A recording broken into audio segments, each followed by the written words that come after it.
Tak já se jmenuji Robert Ponča, jsem varhanář, mám menší varhanářskou firmu se sídlem v Krnově a prakticky provozuji tuto činnost už 19 let.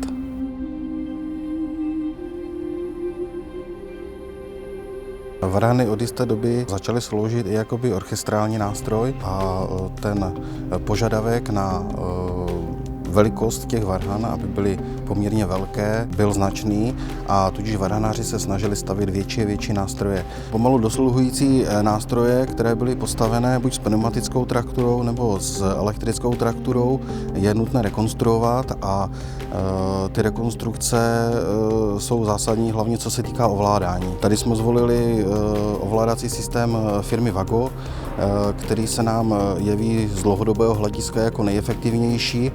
Máme dobré zkušenosti už z předešlých zakázek, kde jsme pracovali například na varhanách v Brně u svatého Tomáše, anebo u nového nástroje, který máme ve Filharmonii Hradec Králové. Ta elektrická soustava umožňuje varhaníkům velké možnosti, co se týká ukládání volných kombinací, které zejména při koncertech využívají.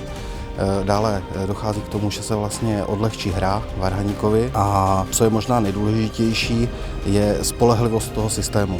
Nemůžeme si vlastně dovolit při koncertě jakékoliv vady, jakékoliv zádrhely, takže jde nám o spolehlivost a dlouhou životnost, kterou preferujeme.